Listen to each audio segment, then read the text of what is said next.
marcando el rumbo, siempre tempranito para ti.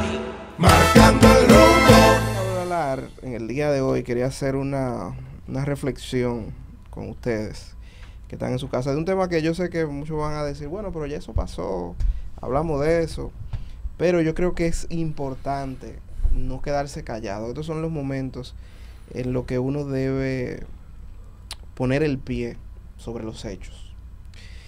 Y quería hablar de una aclaración que me pareció a mí muy innecesaria. O sea, hay aclaraciones que en vez de despejar dudas,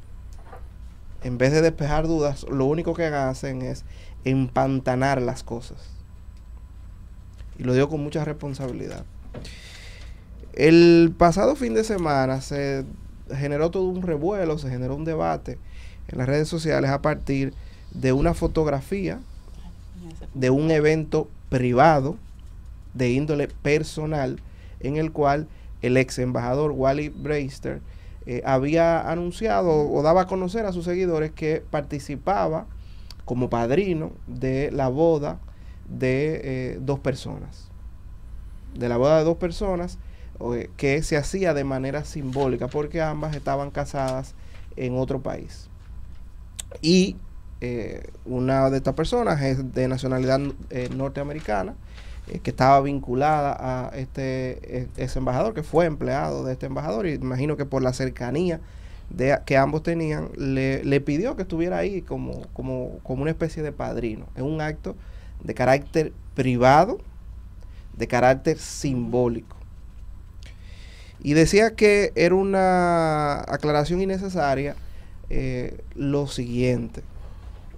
Tras el revuelo que se da en las redes sociales, que reitero, me parece innecesario, me parece fuera de lugar ante los hechos, la Junta Central Electoral emitió un comunicado clarificando lo que está pautado en la legislación dominicana respecto al matrimonio y lo que nosotros como país entendemos y tenemos en el marco de nuestro ordenamiento jurídico lo que es el matrimonio para la Junta Central Electoral en términos de registro.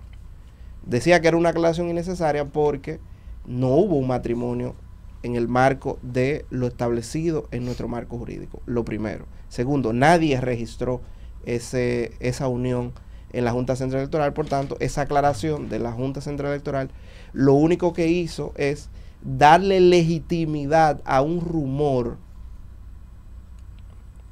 a una desinformación. Y yo decía y digo que me parecía innecesaria la aclaración porque la Junta Central Electoral, y quiero reconocer la labor que ha hecho en ese sentido y que ha hecho el presidente de esta institución, Román Jaque, como la directora de comunicación, Isabel de León, respecto a un trabajo muy fino, un trabajo muy con mucho esmero en combatir la desinformación, en plantear las cosas desde los hechos, en trabajar por tener una ciudadanía más informada. Pero cuando una institución de la categoría y de la responsabilidad que tiene la Junta Central Electoral reacciona ante los rumores, lo que hace es que contribuye a darle legitimidad a los rumores. Y por eso entonces creo que era innecesaria esa aclaración.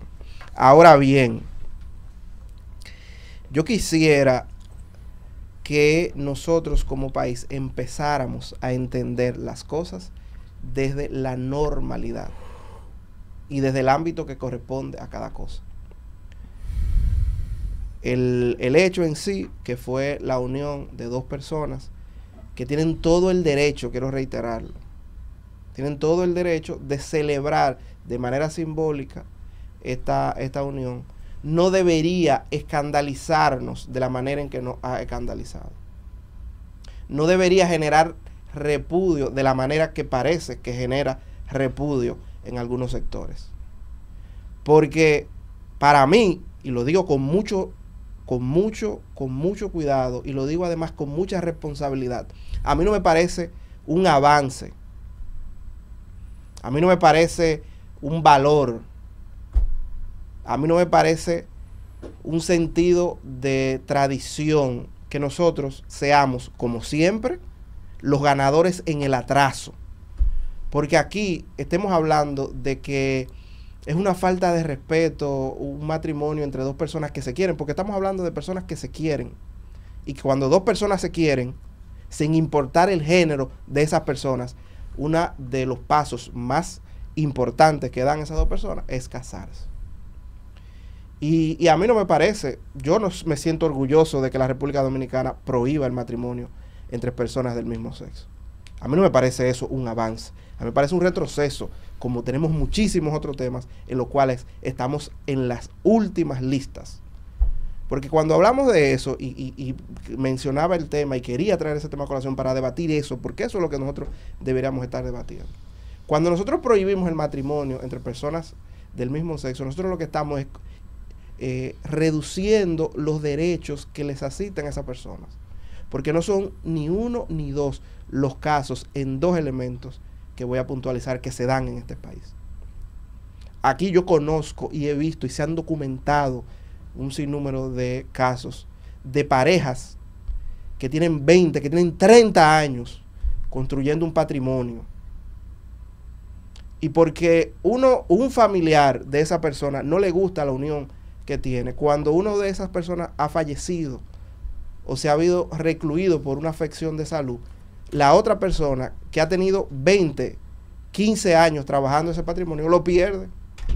Porque como no podemos reconocer esas uniones de manera jurídica como la puedo tener yo cuando me case con mi novia, por ejemplo, como la tiene Janet cuando se vuelva a casar, o cualquiera de nosotros que estamos aquí, libre, le estamos inculcando ese derecho de la construcción de ese patrimonio y el respeto que se tiene que tener con ese patrimonio. Y el otro caso que se da y que se ha dado muchísimas veces en este país, que yo he visto y he tenido casos cercanos de familiares y amigos, es cuando una de esas parejas se ve en una situación de calamidad en los hospitales y clínicas de este país. Y que he visto con mis ojos cómo se sacan a personas de emergencia, porque, bueno, usted no es su familiar, usted es un amigo o una amiga. Y esos son los derechos, para mencionar dos cosas muy básicas de calidad humana, que se inculcan cuando nosotros no cumplimos con una realidad que ya es parte de la normalidad del mundo. Porque no estamos hablando de un invento de este tiempo, sino de una situación que nos ha acompañado toda la vida. Seguimos con informando, analizando al mundo. Aquí llegó Marcando